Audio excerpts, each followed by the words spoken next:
Muy buenas noches, comunidad Contexto. Espero que hayan tenido una excelente semana. Hoy, como todos los miércoles, nos reunimos otra vez para compartir un poco con personajes del mundo de la traducción. Estamos hoy con Johnny, con Esteban. ¿Cómo están, muchachos?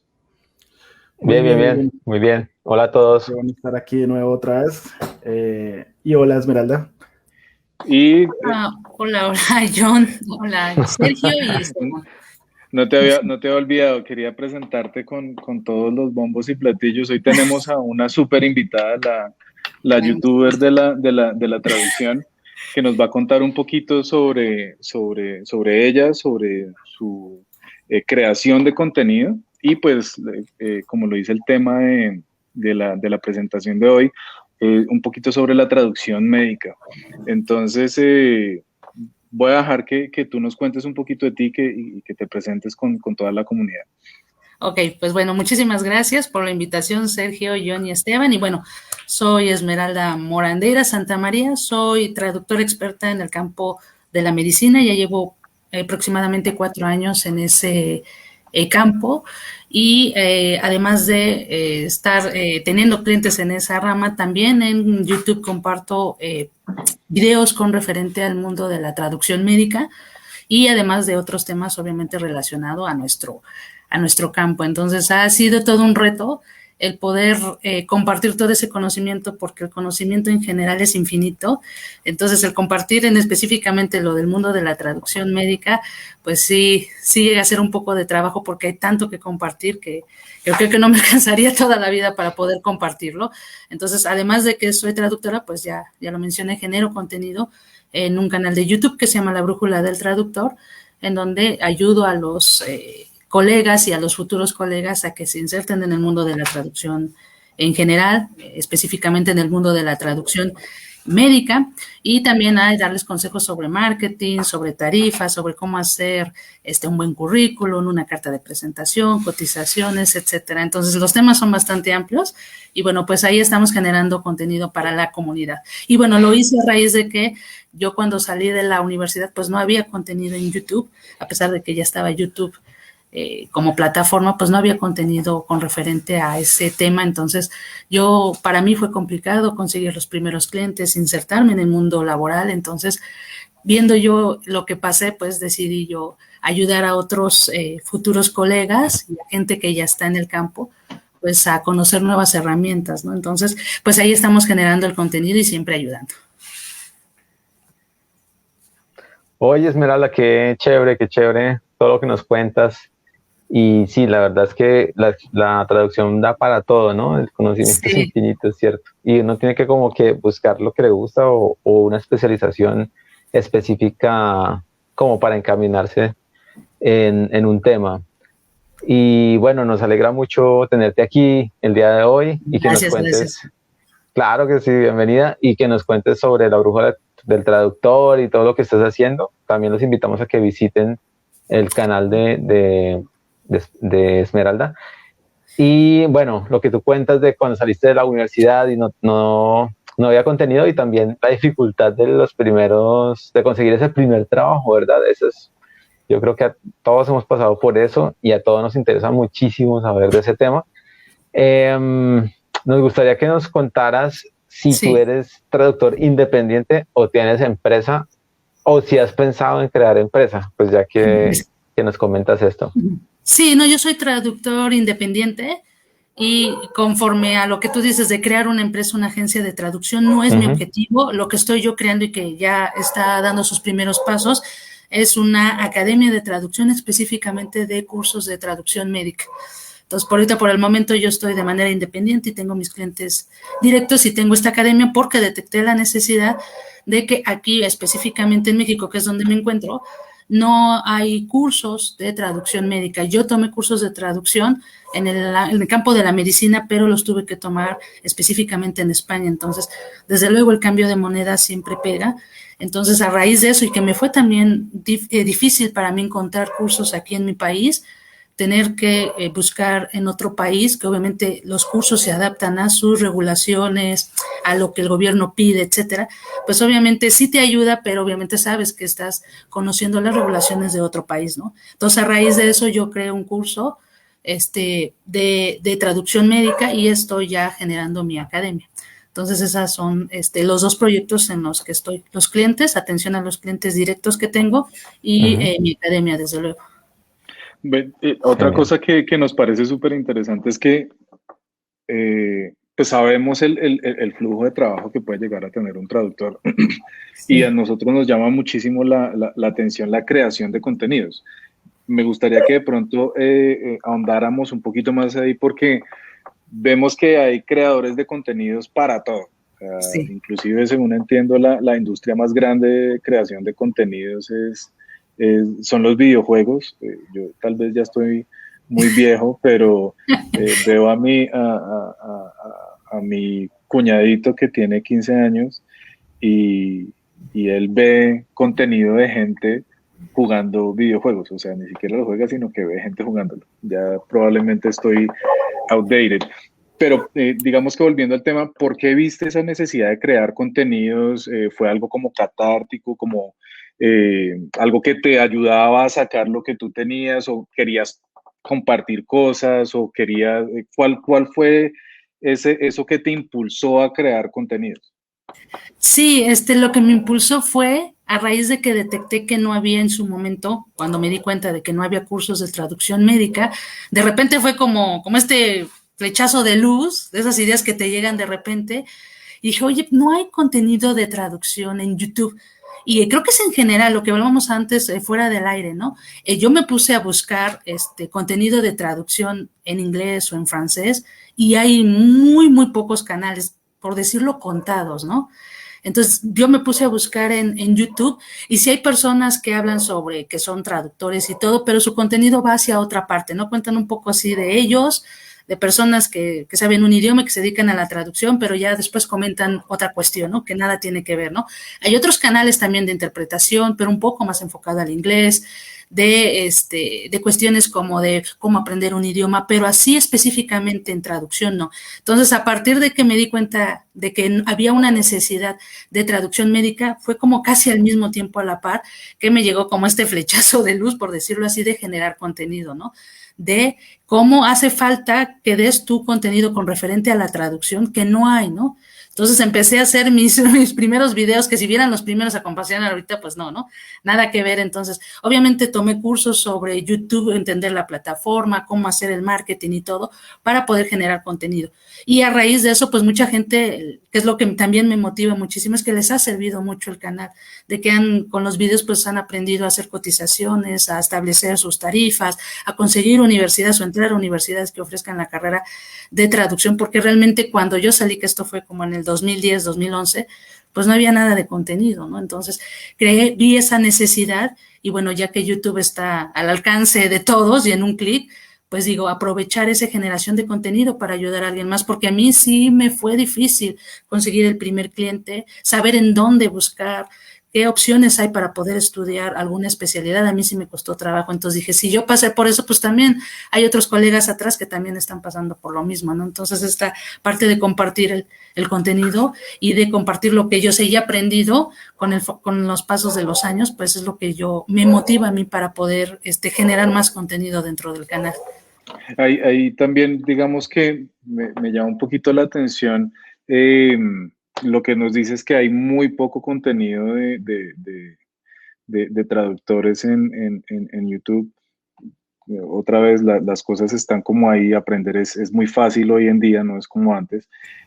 Pero una preguntita y de seguimiento, ¿qué tanta atracción tiene tu canal? O sea, ¿qué tanto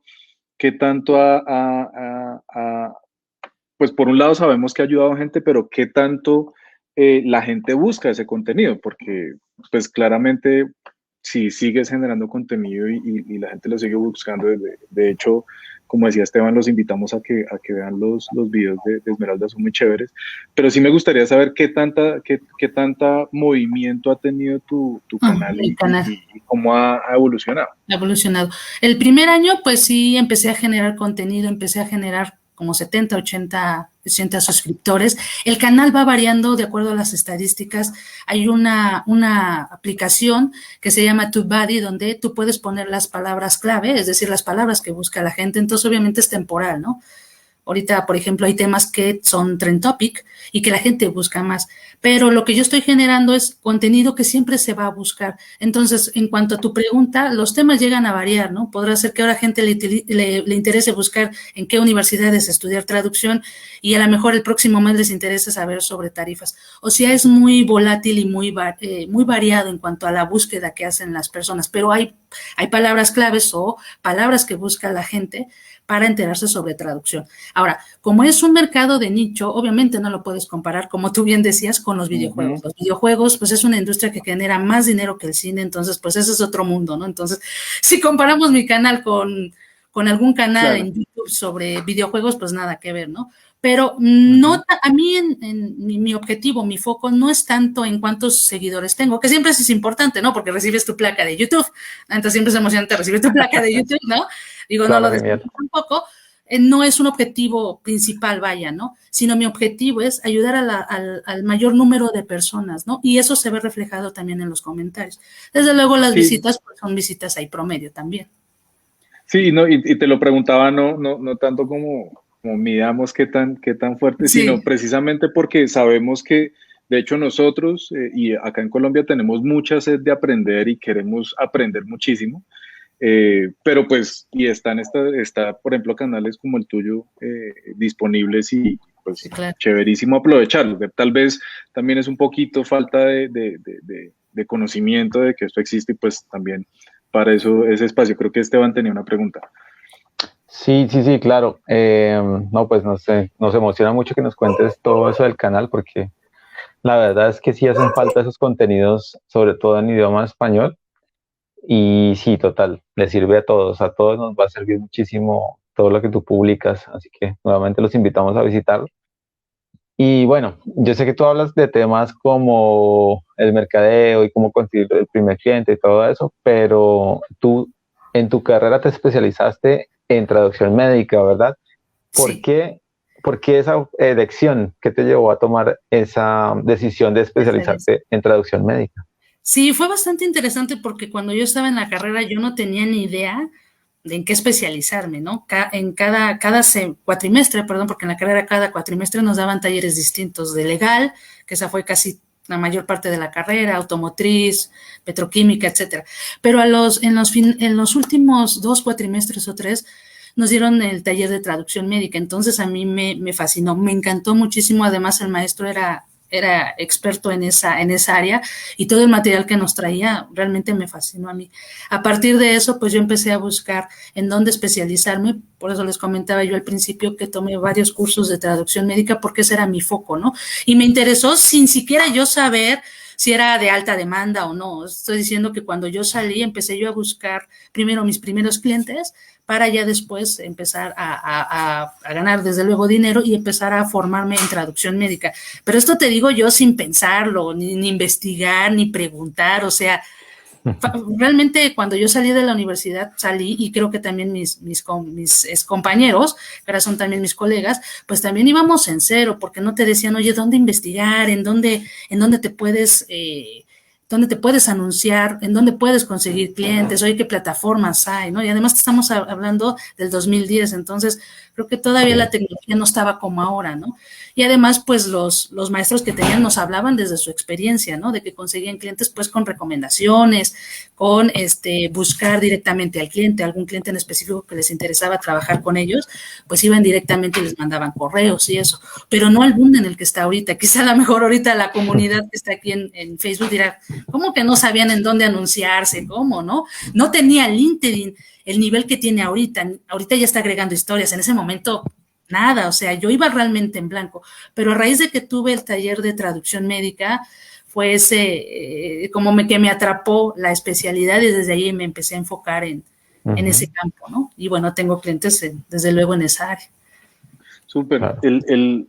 Un poquito también el título de de nuestra charla de hoy es el mundo de la traducción médica, y sé que muchas de las personas que nos están viendo en este momento están como expectantes de ese mundo de la traducción médica. ¿Qué nos puedes tú contar en términos generales de la traducción médica?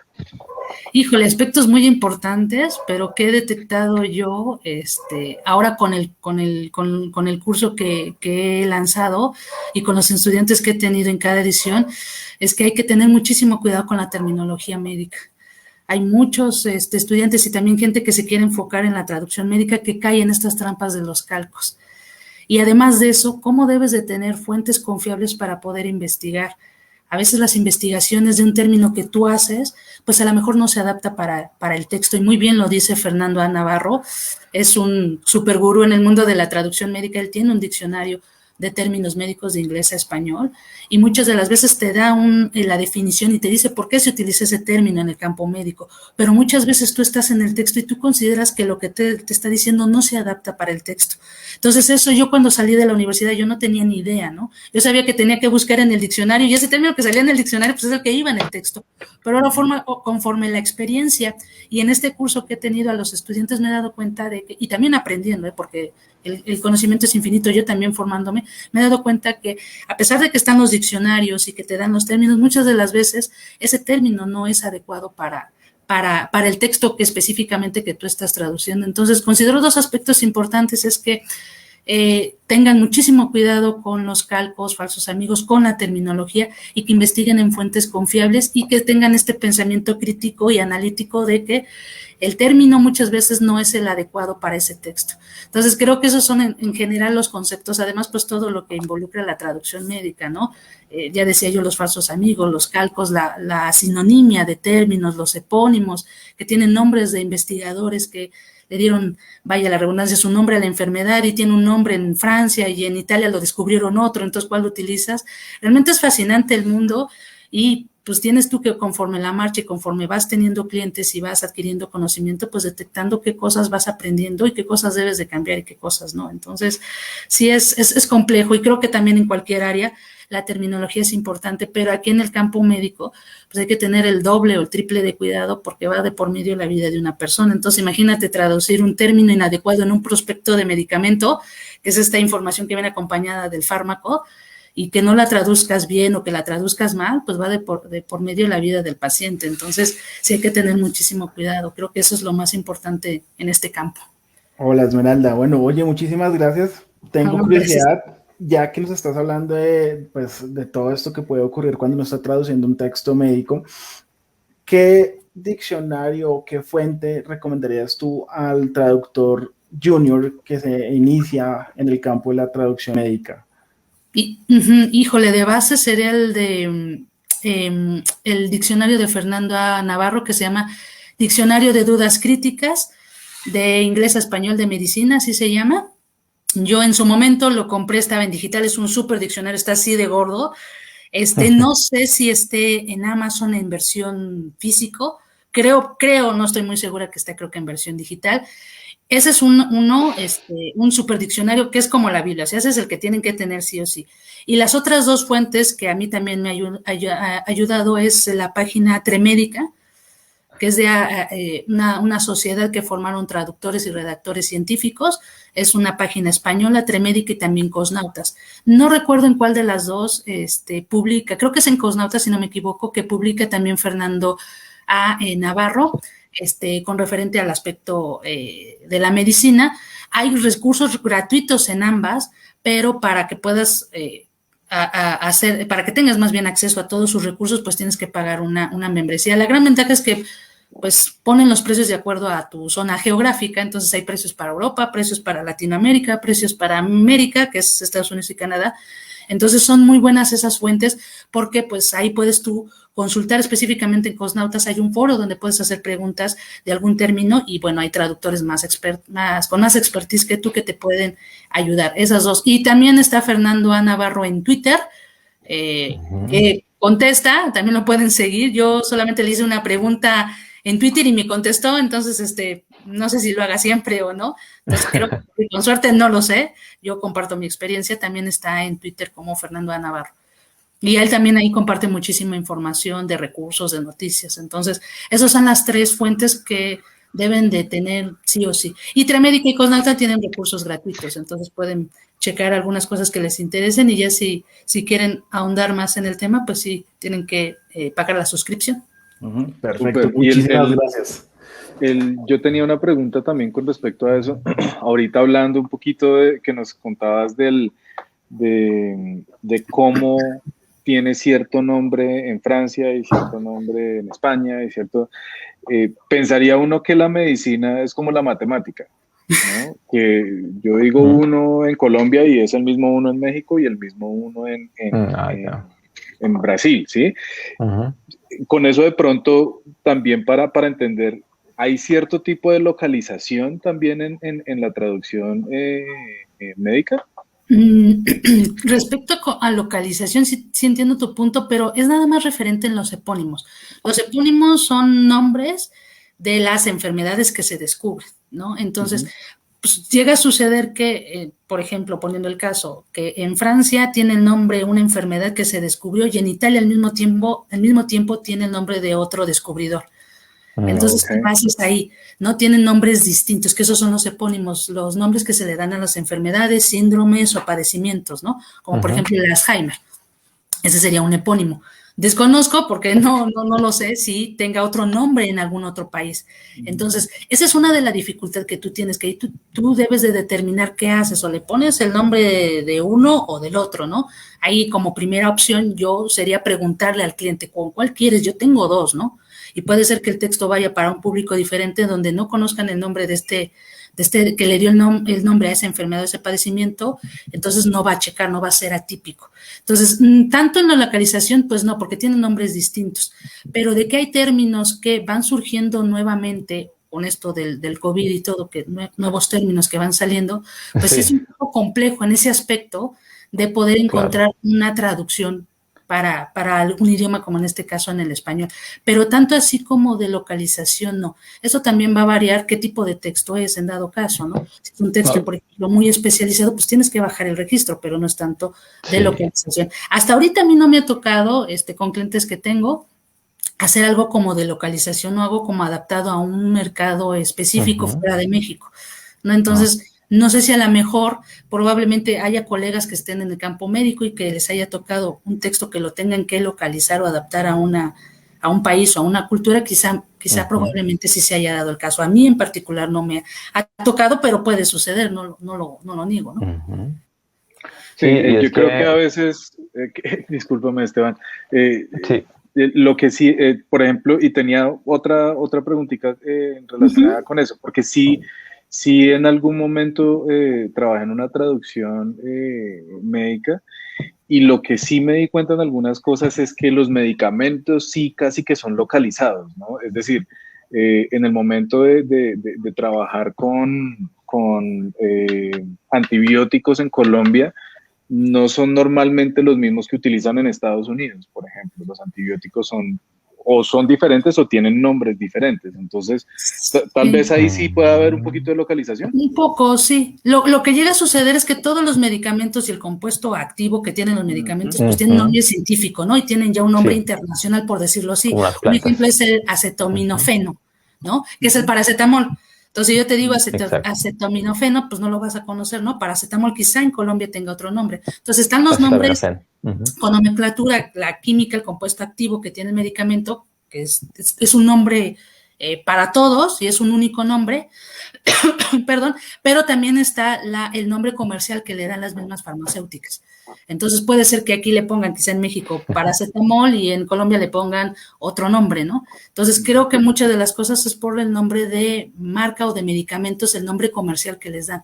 Pero en el prospecto de medicamento, que es esta hoja grande que viene al lado del fármaco, ahí sí viene especificado el nombre del fármaco, el nombre puede ser internacional, y ya después te viene explicado cómo es el fármaco y quizá te pongan el nombre comercial. Entonces, en ese caso sí puede haber cambios, pero es en cuanto al nombre comercial, por lo poco que sé, porque mi especialidad no es la farmacia ni la farmacología, pero lo poco que he investigado y lo poco que sé es también por el nombre comercial.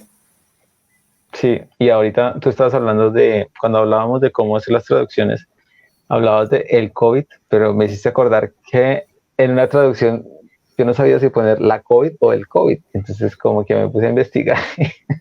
Igual quedé confundido con eso porque como que hay un gran porcentaje de personas que dicen el COVID y hay otros que dicen la COVID. La Entonces COVID, sí. De por sí hay muchísima influencia, ya lo saben, del inglés, ¿no? Entonces en inglés pues tienen el COVID, ¿no? Pero lo correcto es la COVID porque se está refiriendo a la enfermedad. Entonces la enfermedad es femenina, entonces tienes que decir la COVID. Quizá para las personas que digan la COVID, ¿por qué dices la COVID? Si es el COVID, es el virus, pero en general lo correcto estamos llamando a la enfermedad, a la pandemia, entonces la COVID se está refiriendo a la enfermedad. Entonces llega a suceder casos de que te ven así como raro de, ¿por qué dices la COVID si es el COVID, no? Pero por lo mismo, la misma influencia del inglés que lo utilizan en masculino, pero aquí en este caso en español lo reglamentario y lo adecuado es la COVID porque te estás refiriendo a la enfermedad, a la pandemia, ¿no?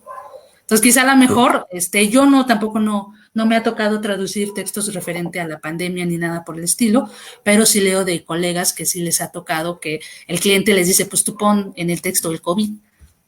Pues bueno, hay que hacer. Exacto. Entonces, el cliente es el que pero bueno, pero yo sé que lo correcto es la COVID. Sí. Tal vez también por la terminación. Pues es que COVID significa Coronavirus Disease. Entonces, por eso es que debe ser la COVID.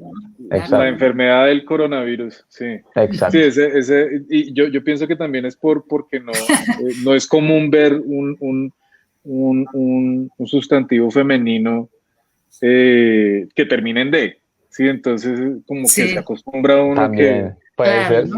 Sí. ¿Por qué no? Tal vez inconscientemente David, ¿sí? Entonces, David, o no también sé, me ocurre que puede ser por eso. Que lo vemos como masculino. Pero la virtud. La virtud o la vid, por ejemplo. Sí, exacto. Acá podemos encontrar un montón, pero se me ocurre que puede ser por eso que... Pues yo creo que es más porque no sé si es que en español casi todas las palabras que son extranjerismos o que sentimos como extranjerismos las tendemos a poner en masculino por alguna razón. Como el Facebook, por ejemplo. Exacto, no la Facebook, sino el Facebook. El Facebook, porque es una red, es la Facebook, pero es el Facebook, exacto. Pues ahora ya con el lenguaje inclusivo ya podemos ponerle, ¿no?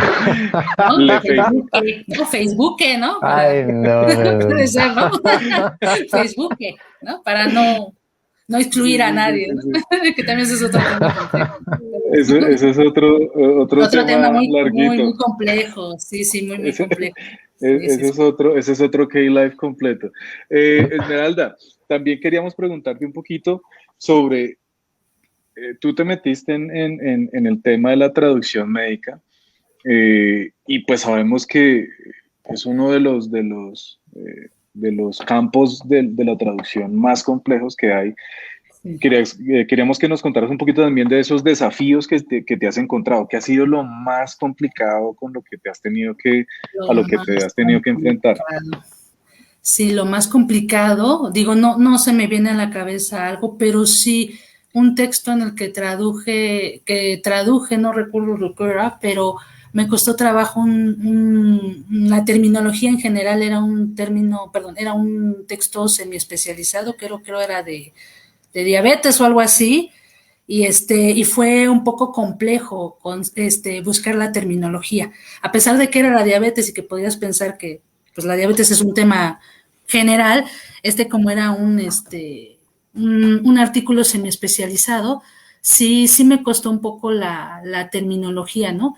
Entonces, me lancé yo, porque les voy a ser sincera, sí me lancé, porque me dijeron, oye, ¿lo quieres traducir? Dije, pues sí.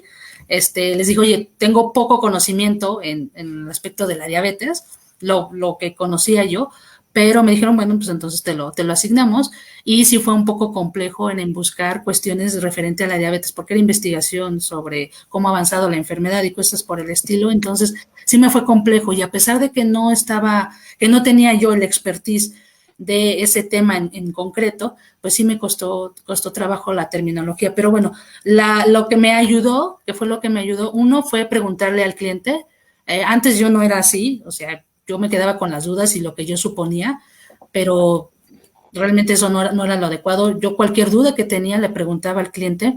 Y segundo, es que ya sé en qué fuentes buscar, cuáles son las fuentes confiables buscar, cómo buscar, ¿no? Entonces eso me daba muchísimo soporte para saber que el término que yo estaba buscando era el correcto. Y además un tip, mientras más especializado sea el término, menos resultados vas a encontrar en Google.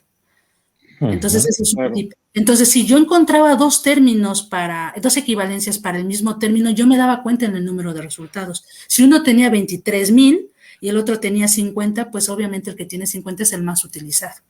Entonces eso yo lo ponía y también yo se lo comentaba al cliente, oye, ¿cuál utilizas más? Yo encontré estos dos resultados. Entonces son tips que te van ayudando con la experiencia, ¿no? Entonces es una forma de tú discernir con cuál término tú te quedas. Oye, encontré dos que creo que van adecuados para el texto, con tu pensamiento crítico y dices, oye, pues creo que los dos con cuál, ¿no? Vamos a estar ahí decidiendo si uno y otro, ¿no? Entonces, con el número de resultados a mí me ha ayudado muchísimo en escoger el término que más se utiliza, porque si tú pones un término, pero no es el que utiliza el cliente, o si es un término que tiene un uso menor, pues no tiene sentido, ¿no? Entonces, a raíz de eso, yo veía los resultados y ya le preguntaba yo al cliente, oye, ¿con cuál quieres que ponga en la traducción, ¿no? También hacía esto para no estar haciendo correcciones de traducción, porque también hay clientes, a mí me ha tocado mínimos clientes, la verdad, que te piden de, oye, pues corrige este término por el otro, ¿no? Entonces, oye, y tanta corrección ya no te es rentable a ti por el tiempo que le estás dedicando a hacer las correcciones. Cuando son correcciones que realmente valen la pena, que dices, oye, pues sí,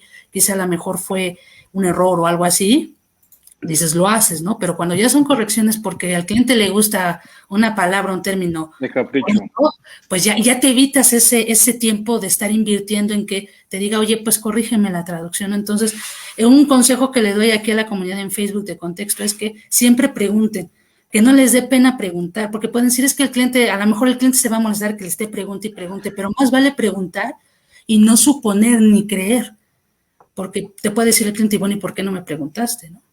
Eso te iba a preguntar yo ahora. Sí. Precisamente, no sé, hay ese como ese, no sé si es un mito urbano o cómo llamarlo, de, uy, es que preguntarle al cliente, como que a los traductores les da un poco de miedo, como pena, ¿no? ¿no? Al principio, sí, pena, miedo. ¿Qué método utilizas? ¿Guardas las preguntas hacia el final o preguntas a cada rato? O cómo sí. Sí, también hay que hacerlo lo bastante productivo y no estar interrumpiendo al cliente a cada rato, ¿no? Antes yo no lo preguntaba y un error que tuve trabajando con una colega que me invitó a trabajar, esto fue cuando yo salí de la universidad. No pregunté, a ella no le pregunté, ella estaba haciendo traducciones de pruebas de STEM para el cáncer y era un laboratorio, creo que sí, que hacía pruebas. Entonces a ella no le pregunté una duda, la hice y ella me dijo, oye, pues es que, y ese mismo término creo que se repetía casi en todo mi documento, ¿no? Pues hay que corregirlo. Y me dice, oye, pues pregúntame, ¿no? Pues le dije, pues es que me da pena estarte preguntando. Dice, no, pues pregúntame. Dile que me preguntes y no estar invirtiendo tiempo en estar corrigiendo todo, ¿no? Entonces, a partir de ahí, dije, bueno, sí es cierto, no tiene toda la razón. Y bueno, obviamente al principio, pues sí, no te voy a decir que no, que sí cuesta como romper esa barrera con el cliente de preguntar. Yo lo que hago siempre es leer el texto, aunque sea muy extenso, pues leer las 2, 3 primeras páginas, quizá, y hacer el peinado terminológico de esas 3 primeras páginas.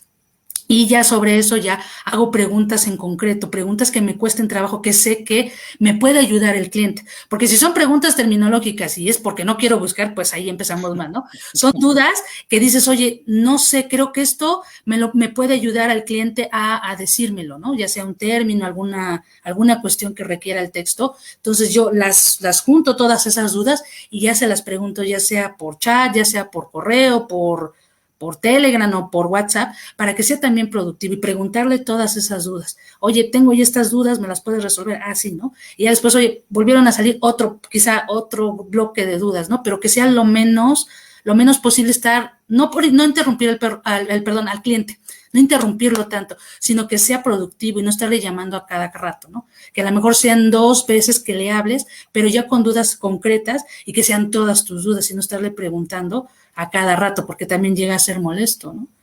De que le estés pregunte y va a decir, bueno, está, ¿no? Y también dudas concretas que sé que el cliente me va a ayudar a resolver, que yo no sé, ¿no? En cuestión de terminología, pues ya, eso tú haces tu propia investigación. Pero dudas muy concretas, yo así lo hago y me ha funcionado. Y me ha evitado muchísimos dolores de cabeza y muchísimo tiempo en invertir en corregir cuando no haces una pregunta al cliente, ¿no? Por esta parte de, pues me da pena preguntarle. Ahora, habrá clientes que digan, ay, a mí no me molestes y todo. Yo desde un principio, yo soy muy clara en principio, oye, yo voy a tener dudas y yo te voy a preguntar. No eres tú la persona que me va a resolver, porque puede decir, oye, ¿sabes qué? No, dirígete con alguna persona, con algún especialista, entonces dame los datos y yo voy a hablar. Yo te voy a preguntar y te voy a molestar, por decirlo así, molestar, para contestar, para que me respondas las dudas del documento. Si tú no me respondes las dudas, yo sí soy muy tajante, y esto lo aprendí también con la experiencia, ¿eh? Antes, pues no, yo me aventaba todo y pues, no decía yo nada, ¿no? Pero si no me vas a contestar las preguntas, entonces yo no voy a aceptar correcciones. Ya el cliente ya está advertido. No me vas a contestar porque tienes miles de cosas o no le das prioridad quizá, entonces yo soy tajante. Afortunadamente no me ha tocado clientes así, pero yo desde un principio hablo con ellos y les especifico cómo son las condiciones de trabajo. Si no me vas a contestar y no hay un especialista, entonces después yo no voy a aceptar correcciones. Si te haré 1 o 2 correcciones, pero ya más de 3 ya las voy a cobrar, porque también va de por medio de tu tiempo y ya no te sale rentable, ¿no? Entonces, mientras seas lo más claro o clara con el cliente, te va a ayudar muchísimo y te va a quitar de problemas, ¿no? Pero bueno, esto ya te digo, ya con estos años de experiencia y al principio, pues no. Casi pues Claro. tienes que pedir permiso al cliente para molestarlo, ¿no? Pero ahora ya no, la verdad ya no. Sí, ese es uno de los problemas que creo que con los que todos nos encontramos. Y Sí. yo personalmente muchas veces lo que hago es, si tengo un cliente que tener acceso a él o a ella es imposible, lo que hago es que comento y le digo, mira, seleccioné esta por esto, pero te dejo esta y esta opción por si no te gusta la que, la que, la que La que tiene el escogí, texto, ¿no? ¿sí? La traducción, ajá. Exacto, eso creo que es un problema de todos, además que pienso que el mundo de o la traducción como tal se subestima muchas veces, ¿no? Es como, Sí, cierto. tengo este papel, entonces, mira, yo sé que pónmelo en inglés, pónmelo en inglés, no, pero es que, mira, necesito, porque es que tú tienes un contexto, y esto Ajá, tienen unas exactamente. cosas, entonces necesito estar en contacto contigo. No importa, entonces hay veces que no tenemos acceso a los clientes y hay que buscar una forma yo creo que de blindarnos un poco también, ¿no? Sí. De decir, mira, no es que no sepa, no es que lo esté, sino que selecciono esta por esta razón. Por ejemplo, muchas veces cuando yo encuentro algo en alguna página, digo, mira, encontré este término que lo tradujeron en este journal de esta forma, aquí te dejo el link, pero si no te gusta ese, te dejo estos 2 para que escojas. Porque Claro, sí, muchas veces la subestiman. Entonces, volviendo a la pregunta anterior, según lo que estoy viendo, el desafío más grande en la traducción médica puede llegar a ser el vocabulario, ¿sí? El vocabulario técnico, más allá que de pronto la interpretación o la intención de las frases, como por ejemplo en la traducción literaria, es más como el mundo y el universo de vocabulario médico, ¿sí? Sí, la terminología médica sí es uno de desde mi punto de vista, uno de los puntos más complejos de la traducción. Eso y también, bueno, la estructura, pero creo que lo principal son los términos.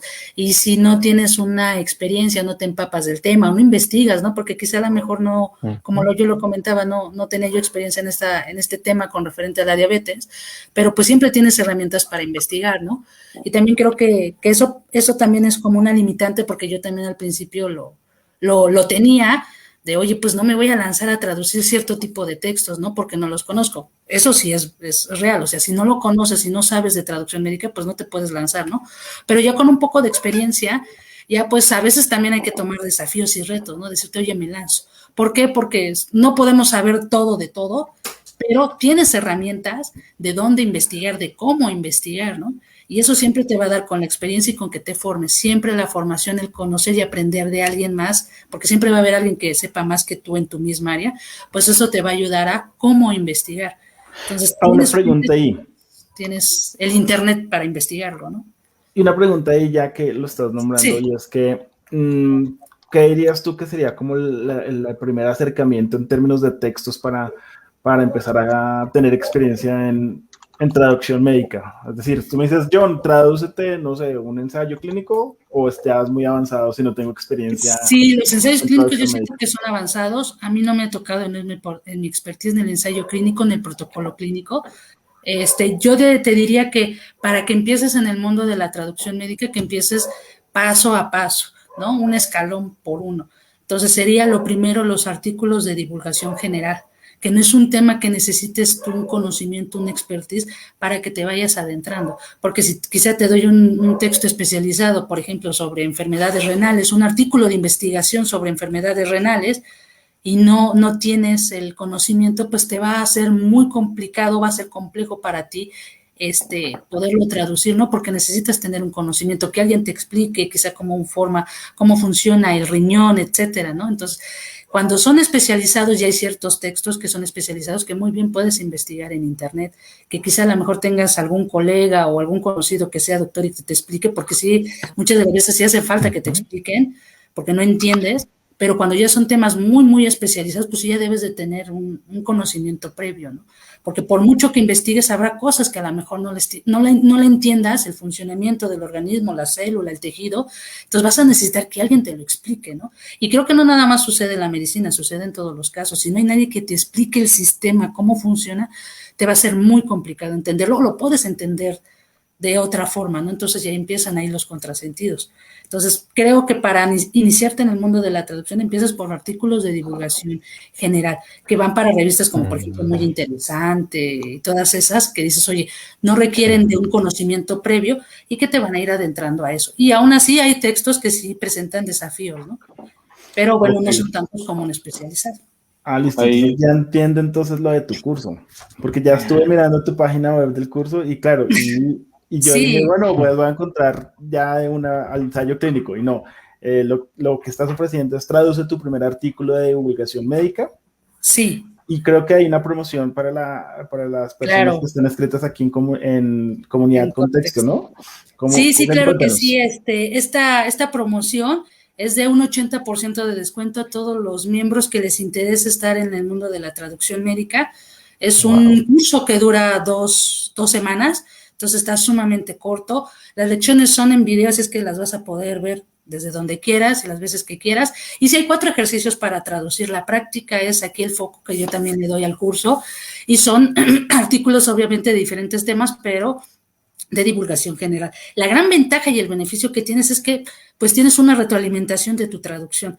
Yo hago las revisiones de las traducciones y te digo cuáles son tus fallos, porque cuando tú traduces y no hay Claro, nadie quien te diga, pues tú crees que exacto. lo estás haciendo bien, ¿no? Pero no hay nadie que te guíe, entonces es muy fácil Ujú, que no veas tus propios errores, ¿no? Entonces siempre es bueno sí. hacerte un autoanálisis o una autoevaluación.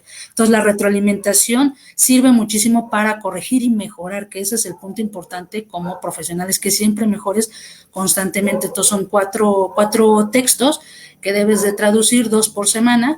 Yo lo reviso y ya tienes tu material de dónde debes, qué estás haciendo bien, porque también es importante, qué estás haciendo bien y qué estás haciendo mal o qué debes de corregir, ¿no? Entonces, tienen este 80% de descuento a todas las personas aquí de contexto que les interese súper, para que se puedan inscribir, ¿no? Entonces, esa es la gran ventaja que tienen para poderse adentrar en el mundo de la traducción médica. súper. Yo ahí con respecto a eso también tenía una pregunta y es, em, para todas esas personas que también están arrancando, sabemos que hay chicos que están estudiando, que están en la universidad en este momento, que están como perfilándose un poquito, eh, pero tú sales y te quieres especializar, pero muchas veces el mercado no te da para lo que tú te quieres especializar. ¿Sí? No sé, tú te especializaste en traducción de medicina, pero te empiezan a llegar es cosas, no sé, contratos. Sí, y Sí, pues esta persona ya salió de la universidad y pues lo que tiene te que va recibir llegando. estas cosas, lo que me genera ingreso. ¿Cómo lograr perfilarse realmente y decir, voy a poder, o sea, cuál sería el camino para poder llegar Sí. y decir, yo realmente solamente voy a hacer traducciones médicas? Sí, y a mí me pasó, o sea, yo me empecé a formar, pero ya hasta mucho después de la universidad y entré y me cayeron traducciones técnicas y traducción de mercadotecnia, entonces pues lo que a mí me caía es lo que yo hacía, ¿no? Pero llegó un punto en el que me cansé, porque estaba yo de planta en una empresa, llegó un punto en que me cansé, me harté y ya no estaba trabajando, ¿no? Entonces fue en ese momento como de quiebre, por decirlo así, en donde mi jefe me dijo, oye, pues has bajado mucho tu rendimiento, porque nos monitoreaba, ¿no? Tenía otra colega que también nos monitoreaba, pues ¿qué pasa, no? Pues ahí yo le echaba ahí como una mentira, pero ya me había cansado por esta parte porque no me gustaba, lo acepté porque pues obviamente fue el primer trabajo, segundo o tercer trabajo que me llegó ya de forma formal, por decirlo así, vaya la redundancia. Trabajé con 1 o 2 agencias, ahí algo muy rápido, pero fue algo formal. Entonces fue lo primero que me cayó, traducción técnica, equipos de cocina y traducir también un poco su página. Entonces fue lo que me cayó. Pero a partir de que yo decidí, ¿saben qué? Renuncio, gracias, fue cuando yo decidí especializarme en traducción médica. Y a partir de ahí, yo empecé a hacer cambios en mi currículum, en mi currículum y desde luego en mi perfil de LinkedIn, porque sí, al principio lo tenía de traducción de marketing y traducción técnica, ¿no? Pero a partir de ahí fue donde yo dije, a ver, ¿cómo me quiero yo vender? ¿Qué quiero yo traducir? Y es ahí cuando yo hice el gran cambio, ¿no? Entonces, cambié mi perfil de LinkedIn y ahí al cambiarlo al poco tiempo, pues me llegó un cliente y de ahí se fue generando como esta cadena, ¿no? Pero eso es lo que yo hice. Quizá a lo mejor otras personas diciendo, oye, pues yo quiero de una vez especializarme en medicina. Está bien, pero empieza por pasos, por fases. No te puedes aventar a traducir un artículo especializado, un tema especializado, si todavía no tienes las bases, ¿no? No puedes, en esta analogía, no puedes correr un maratón o correr 20 kilómetros y nunca en tu vida has corrido, ¿no? Por muchas ganas que le pongas, pues no vas a aguantar. Lo mismo sucede en traducción. Entonces, considero yo que si te está cayendo a los colegas que están saliendo, si te está cayendo pues de todo un poco y te cae más una cosa u otra, pues acéptala, no lo rechaces, pero ve definiendo qué quieres hacer. Quizá a lo mejor dentro de ese mar de proyectos que te llegan, decides por, no sé, a lo mejor irte por traducción legal, ¿no? Porque dices, oye, me cayó quizá un contrato, algo sencillo, pues quiero dedicarme yo sobre esa vía, pero tienes que definirlo muy bien para que sobre eso ya empieces a hacer cambios sustanciales en tu currículum, en tu perfil, cómo te vas a vender como marca personal y de ahí empezar a especializarte y buscar cursos y formación. Porque si te vendes como traductor legal, de marketing, de técnica, literaria, confundes al cliente. Así el cliente, pues es que hace de todo, entonces, ¿cómo, no? Entonces tienes tú que sí, porque llega a suceder, ¿no? Entonces, pues hago de todo, porque si hago de todo, pues voy a tener más proyectos. No. Cuando tú vas con el médico, tienes, por ejemplo, un problema estomacal, quizá a lo mejor vas con el médico general, pero ya te pasa con el especialista. Lo mismo sucede en el mundo de la traducción, ¿no? Tienes tú que especificarte a qué área te vas a enfocar y sobre ahí, pues le vas a dar te vas a dirigir a esa vía, no puedes ser de todo, ¿no? Porque si no, vas a confundir al cliente y no te van a dar proyectos, ¿no? A propósito de eso, tú tienes varios videos de cómo mejorar el perfil en LinkedIn para conseguir clientes. Son buenísimos. Pues los invitamos para pues, las personas que están viendo que consulten tanto la brújula del traductor en YouTube como en Instagram para mejorar el perfil de LinkedIn, que eso también nos hace falta mucho a nosotros los freelance, ¿no? Como que, bueno, sí, traducimos, nos especializamos y todo, pero no sabemos cómo vendernos. Sí, es que ese es el problema que no nos enseñan en la universidad a venderte, creo, ni marketing, creo que eso debería de estar como base desde la primaria, ¿no? Pero sí, no puedes crear tu perfil y subir tu currículum y dejar que LinkedIn haga todo. No. Tienes que generar una interacción, porque LinkedIn, al igual que las otras plataformas, promociona tu perfil si tú estás constantemente activo. Entonces, puede ser que hagas a lo mejor alguna discusión o entres en algún tema con algún colega y eso va a hacer que tu perfil se resalte. Pero si no tienes actividad, no publicas, no compartes, quizá a lo mejor no utilizas las historias, yo la verdad no las utilizo, pero a veces hago, ¿cómo se llama? Doy mi opinión con referente a algún tema en concreto o algo así, pues eso va a generar que tu perfil lo promocione LinkedIn porque te están viendo que estás teniendo una actividad. Entonces, aunque el cliente a lo mejor está buscando traductor, pues aparece tu primer resultado, ¿no? Tienes que estar en la mente de las personas, de los clientes. Si tú constantemente estás publicando, generas contenido, quizá un artículo, haces, no sé, un foro de discusión, pues vas a tener presencia y le va a salir al cliente. Entonces, no puedes dejar ahí en el olvido tu perfil de LinkedIn porque no te lo va a promocionar la plataforma. Así funciona. Entonces tienes que estar constantemente ahí presente para que salgas aunque no te estén buscando. Claro. Sí. Bueno, y sí, es muy importante lo que tú mencionas de tener activo el perfil de LinkedIn, ¿no? Y estar siempre en la recordación de marca, como dicen en marketing. Y bueno, a mí me surge una duda.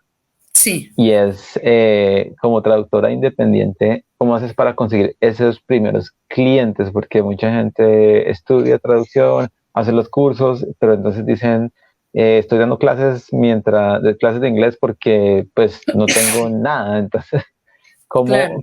¿qué consejo les darías a ellos para conseguir esos primeros clientes? Sí, lo primero es siempre hablar de ti.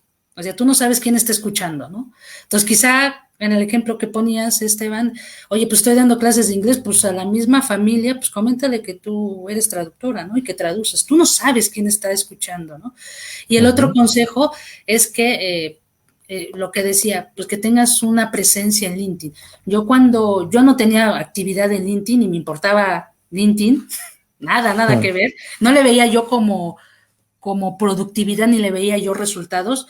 Entonces, bueno, cuando yo decidí estudiar traducción médica, pues hice los cambios, puse algo ahí lo más decente que se pude, como yo sabía, como yo investigaba, y de ahí no sé si fue suerte, no lo sé, me llegó un primer cliente, ¿no? Y ese cliente me recomendó. Mi hermana también trabaja tiene una empresa con referente a que dan servicio a farmacéuticas, también me pasó a un cliente. Entonces, cuando tienes un primer cliente, ya ese va a generar toda la cadena, toda esta bola de nieve de que te vayan recomendando. Para eso tienes que ser profesional, que es lo básico. Un cliente siempre busca tu profesionalismo, ¿no? Entonces, considero que para conseguir ese primer cliente, pues que hables de ti, cacarea, di lo que haces. Oye, pues yo soy traductora, oye, yo me vendo. Esa es la forma en la que te puedes vender. La otra, que creo que no es tan recomendable, pero también no es una opción porque yo también lo hice y me fue muy mal, es estar en estas plataformas como Workana, Work. Fiverr. Entonces, todas estas ayudan, sí ayudan, porque consigues clientes y te puedes dar a conocer. Entonces, eso es una ayuda. Pero siempre tienes que obtener un beneficio. O sea, si vas a invertir y vas a pagar a esa plataforma porque al final es intermediario, está bien, pero de ahí tiene que salir algo, ¿no? Entonces, si también no estás presente en la plataforma, no buscas a los clientes, pues obviamente no va a tener sentido que estés tú ahí, ¿no? Entonces, yo me metí en ese momento que se llamaba Nube, lo que ya después la compró Freelancer. Yo ahí conseguí mi primer trabajo, que fue, en ese momento yo no sabía qué era localización. Era una empresa portuguesa que quería frases para un videojuego o algo así, no recuerdo, entré a su plataforma, entonces me decían, oye, pues tienes que traducir tantas palabras, ¿no? Eran frases muy sencillas realmente. Traduces tantas y pues vas a llevar un conteo y a tantas te vamos a pagar. Entonces, oye, son 100 frases, pues bien, puedo hacer 200, pues bien. Entonces hice 100 y me dijeron, oye, no, sabes que ya no son 100 para pagarte, ya son como 200. Pues bueno, no hay bronca. Si a 200, oye, fíjate que ya no son 200, ya son 300. No. Entonces, estuve así como 1 o 2 meses. Pero, ¿cuál fue lo que me ayudó? Que eso, a mí no me importó. Yo sé, al principio, pues sí quise ahorcarlos y matarlos, ¿no? Pero, ¿qué fue? Que eso yo lo puse como experiencia en mi currículum. Lo puse yo como experiencia de traducción de esto. Ni siquiera le puse localización porque yo no tenía ni idea. ¿No? En la universidad no me enseñaron localización ni nada, ni sabíamos qué era localización ni nada. Entonces, yo lo puse ahí, puse yo mi publicación. Y ya después una agencia estaba buscando una traductora, entonces pues yo mandé mi currículum y me hablaron a mí, porque vieron esa primera experiencia. Y yo lo puse, a mí no me importó si me iban a pagar o no, si me pagaron, yo lo puse. A raíz de ahí pues se fue generando, pues como te digo, toda esta bola, esta cadena, ¿no? Entonces, es una opción que puedes tú utilizar de pues estar en estas plataformas, y la otra pues con clientes directos, que eso es lo mejor porque no hay intermediario. Acá le decimos voz a voz. Del voz a voz, claro, la recomendación además es publicidad gratuita porque no tienes que pagar nada, ¿no? Sí. Pues, y también otra cuestión importante es que pues estés presente también en los grupos de Facebook, que estés en reuniones que se hacen en línea. Por ejemplo, yo no conocía hasta hace unos meses, hay un evento que se llama Lock Launch. Ahorita se lo voy a poner en privado aquí a John. y te conectas con colegas de todo el mundo, ¿no? Tienen varios como embajadores en varios países y en varias ciudades. Yo con la que estoy es con esta María Paula Plazas, ella es traductora de Uruguay y ella es la embajadora en Montevideo. Entonces la pueden buscar así en LinkedIn, María Paula Plazas, y ella constantemente publica, hace mensualmente estas reuniones. Entonces tú te conectas, es por Zoom, te conectas y empiezas a platicar con otros traductores. Y de ahí también puede alguien invitarte a trabajar o recomendarte quizá, ¿no? Entonces también veo esa parte de los colegas que no se avientan a ir a foros. Ella ha hecho la invitación y muchos dicen, ay, sí, voy a asistir al evento. Y cuando ya es la reunión nada más hay 4 o 5, ¿no? Y 100 dijeron que iban a asistir al evento. Entonces, ¿no? También esa parte de quitarte el miedo. Y conoces a gente. O sea, si tú no sales y no conoces a los demás, nadie te va a conocer. O sea, si no utilizas LinkedIn, no utilizas nada, pues entonces creo que no existes, ¿no? Claro. Sí, pues sí. No utilizas Facebook, no tienes Instagram, no tienes una foto de tu perro y bueno. Antes eran las páginas amarillas, ahora es... Después pasa a ser la página web y ahorita es LinkedIn y redes sociales. Sí. Esmeralda, el tiempo vuela cuando se divierte uno. ¿No? Entonces ya nos estamos quedando sin tiempo, pero siempre a todas las personas que nos visitan les pedimos que bueno, y aprovechando también el tema de que vienes de un país reconocido, que nosotros por lo menos desde aquí vemos como un país referente en traducciones. ¿Qué consejo general, tal vez no tanto para eso, sino en general para, no sé cómo funcionará la comunidad de traductores en México, pero qué consejo tendrías para nosotros como comunidad y como país en la parte de traducciones? La unión. Hace apenas 1 o 2 años se creó el colegio, el CEMELTI, que es el Colegio Mexicano de Licenciados en Traducción e Interpretación. No había un colegio como tal. Ahorita hay una situación pues un poco apremiante porque la COFEPRIS, que es la dependencia gubernamental que controla o que supervisa las farmacéuticas, por decisión de los diputados y de ciertas cuestiones ahí políticas, decidieron que ya ciertos documentos que se necesitan para las farmacéuticas ya no vengan en español. Que si están en inglés, pues mételas en inglés y se acabó. Obviamente eso perjudica a muchísimos colegas que están en el ramo farmacéutico. Entonces, a raíz de que está este colegio, realmente fue la unión muy, muy grande. Pidieron dinero para poder meter un amparo y desechar esta ley porque afecta a muchísima gente y hubo una unión y una respuesta muy favorable de todos los colegas y fue también colegas que estaban aquí, que estaban en el extranjero, que apoyaron económicamente para poder meter un amparo y desechar esta ley. Entonces, y yo también lo he visto conforme la experiencia, hay colegas que no quieren compartir el conocimiento, que pelean, y utilizan esa palabra, yo ya quité varias palabras de mi vocabulario, que pelean, que luchan, que creen que hay una competencia voraz y que tienes que pelear para bajar los precios para poder conseguir un cliente. Están en un pensamiento de escasez. Entonces, si el colega da ciertas tarifas, pues yo voy a bajarlas para tener clientes. Es una mentalidad pues muy limitada, la verdad. Están en ese pensamiento de escasez. Entonces, el siempre estar pensando que tienes que luchar y casi estar peleando a muerte por el colega, pues así siempre te va a ir. Y si bajas tus tarifas, pues es el trato que te estás dando a ti. Porque si tú no te aprecias, el cliente no te va a apreciar. Entonces, en conclusión, creo que la unión es sumamente importante. Y habrá colegas que sigan como que pues, en su onda, ¿no? De pues yo tengo que luchar a morir para poder conseguir clientes. Pero hay otros colegas que no. Yo he aprendido, porque antes esto yo no lo hacía así, yo también veía una lucha constante, pero a partir de que he tenido varios cambios personales importantes, me he dado cuenta que la colaboración ayuda muchísimo. Y si tú ayudas al colega, tú también te estás generando esa ayuda. Y puede ser que otro colega te ayude, ¿no? Entonces, creo que la unión entre colegas para un bien común o para recomendar a un colega en un área en donde tú no eres experto, eso te va a ayudar muchísimo. Es importante vernos como colegas y no como enemigos, ¿no? Claro, eso es precisamente lo que queremos hacer desde Contexto, ¿no? Desde Contexto la idea es esa, que hayan diferentes voces también, el especialista en traducción médica o en traducción jurídica, el que tiene 57.000 especializaciones, el que cayó en este mundo por el azar. Entonces eso es lo que queremos hacer desde Contexto. Esmeralda, ha sido un tiempo increíble. Muchísimas gracias. Es chévere poder compartir contigo. Se nos quedan muchísimas preguntas, claro. Más específicas. Ojalá podamos tenerte de vuelta. Pero muchísimas gracias por acompañarnos. No, hombre, muchísimas gracias a ti, Sergio, Esteban y John. Muchísimas gracias por la invitación y el que me hayan tomado en cuenta cuando hay muchos colegas que también hacen lo propio y que generan contenido. Pues bueno, me siento muy afortunada. Gracias por la invitación y claro, si hay otra charla en el futuro, desde luego que más que apuntada estoy, ¿no? Entonces, mil gracias también por el espacio y por compartir esto que he aprendido con los años. Entonces, mil gracias realmente por el espacio.